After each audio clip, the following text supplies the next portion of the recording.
477 इस देश में हिंदू लड़के लड़कियां मारे गए हैं, उनकी चिंता नहीं हो रही। लेकिन ठेकेदार बयान दे रहे हैं, मुसलमानों तुम्हें डरने की जरूरत नहीं है, हम हैं ना तुम्हारे लिए। इसलिए नुपुर शर्मा पे बोलने में दही जम जाता है मुंह में। अगर आज भी आप नहीं बोले, माफ कीजिएगा, ये जो जनरेशन है ना 19 से 20 साल की, आपको लगता होगा कि आपने बड़ा बड़ा पैसा दे के अच्छा पढ़ाया है। जब उसे पता चलेगा ना तो आप पे बहुत शर्मिंदा होगा। अपने बाप कहने पे आपको वो फख्र नहीं करेगा। आप उसे झूठ की दवाई चटा रहे हैं और उसे इस संकट से बचाने के लिए तुम अपने पढ़ो लिखो पैकेज लो, अमेरिका में जाओ। आपको लगता है कि अमेरिका में कुछ नहीं होने वाला, जो फ्रांस में हुआ है वो सब जगह हो रहा है। आप में हिम्मत नहीं, आप रास्ता निकाल के बच रहे हैं। दुनिया में वो कौमें जिंदा नहीं रहती जो संकट के सामना करने की जगह भाग जाती हैं। संकट का सामना करने वाले जिंदा रहते हैं। इसलिए सबको बहुत कुछ छोड़ना पड़ेगा, सबको बहुत कुछ खोना पड़ेगा, तब यह युद्ध जीता जाएगा। इस युद्ध की मुश्किल से 10 से 12 साल का समय रह गया है।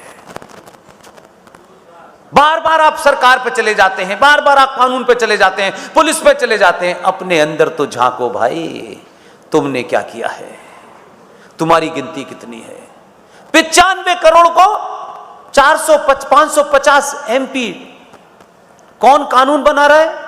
डकैत, लुटेरे, बलात्कारी, चोटे, उठाईगिरे, जिन्हें पता मेंबर ऑफ पार्लियामेंट है। अतीक अंसारी भी मेंबर ऑफ पार्लियामेंट था, मुख्तार भी था, एक से एक कमाल के थे। इनकी हम इज्जत करें, फूल चढ़ाएं, क्योंकि ये पार्लियामेंट में चले गए हैं तो ये भगवान हो गए हैं।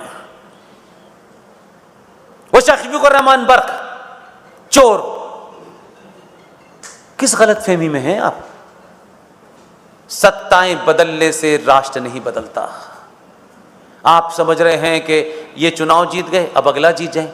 आपने जमीन पे क्या किया? दुनिया का नियम है, जिसकी जमीन पे कब्जा उसी का राष्ट्र होता है, बाकी सब हवा में होता है। आप कहते रहिए, कागज ले जेब में रख के घूमिए कि मैं बहुत बड़े फार्म हाउस का मालिक हूं। हिम्मत नहीं है कि आप फार्म हाउस को बचा सकें जब पागलों की भीड़ आएगी।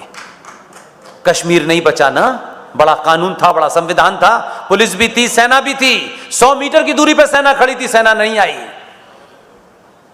सेना नहीं आई, उनका हमारा मैंडेट नहीं है। जिस आदमी ने सच बोला उस देश में, उस आदमी के बारे में भी चर्चा हुई, बड़ी सेलेक्टिव हुई। कोई तो माई का लाल था जिसने खुल के बोला, उसका नाम है, वो अब इस धरती पे नहीं है। उनसे जीवन में 3-4 बार मिलने का अच्छा मौका मिला। सिर्फ उस आदमी ने यह बात कही। लेकिन क्या कारण है कि एक अजीब और गरीब हादसे में वो इस दुनिया में मारा गया। हम एक दिन की खबर सुनी, हम भूल गए। उसका नाम है जनरल विपिन रावत, जिसने ये कहा कि भारत 2.5 युद्ध में ग्रस्त है, ईस्ट पे और वेस्ट पे, और आधा युद्ध भारत के अंदर चल रहा है। और आधा युद्ध सेना नहीं लड़ेगी, आपको लड़ना है। आप लड़ना नहीं चाहते, इसलिए 1400 साल पुरानी सभ्यता दिल्ली में 12-14 साल की लड़की एक लड़के के साथ, मुसलमान के साथ नहीं जाना चाहती थी। उसने इतने बड़े पत्थर से उसका सर ऐसे कुचला जैसे आज से 1400 साल पहले कुचला जाता था। पास से लोग जा रहे थे, हिंदू थे, लोग यूं देखा आगे बढ़ गए, यूं देखा आगे बढ़ गए। अंदर से मर चुके हो यार। एक नहीं रोका कि वो, उसके पास कुछ था भी नहीं। वो साला चाकू भी चलाता तो कितनों पे चलाता, नहीं, लोग करके देख रहे हैं। ये हाल है, कहां नहीं है। कन्हैया मर गया, आपके रोज किस्से हैं। इन किस्सों की चर्चा मत करो, क्योंकि ठेकेदारों को तकलीफ होगी, क्योंकि उनका तो कोई मरता नहीं है।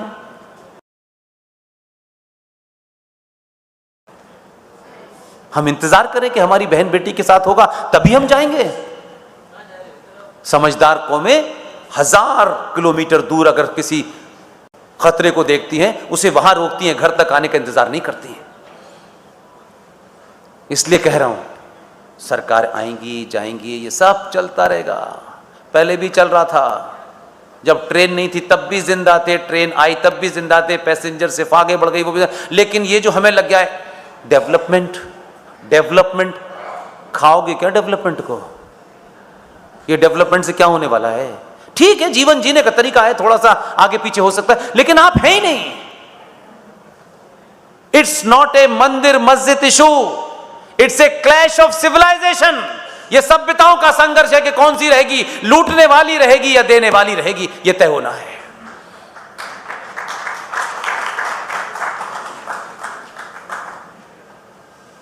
बहुत सारी ऐसी बातें हैं कि आपको मायूस नहीं करना चाहता। इसलिए मैं कभी सार्वजनिक मंचों से बहुत सारी चीजें नहीं कहता। सरदार पटेल को किसी ने भी कुछ अलग थलग कर दिया हो, लेकिन सरदार पटेल ने ऑपरेशन पोलो किया था, याद है ना?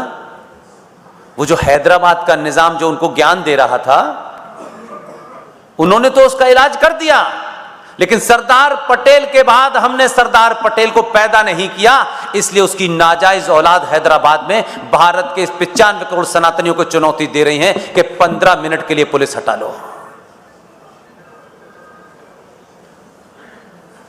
क्योंकि आप बहादुर नहीं चुनते यार, सच मानो, आप बहादुर के साथ नहीं खड़े होते। मंदिर में तो मुकुट चढ़ा के आओगे गणेश जी के ऊपर, लेकिन अपने योद्धा के लिए बात नहीं करोगे। सरदार पटेल पैदा नहीं हुआ, लेकिन मैं अपने इस दौर में एक ही चीज की संतुष्टि से मरने के लिए तैयार हूं मैं, और यह भाव मुझे जिंदा रखता है, यह भाव मुझे कमजोर नहीं पड़ने देता है।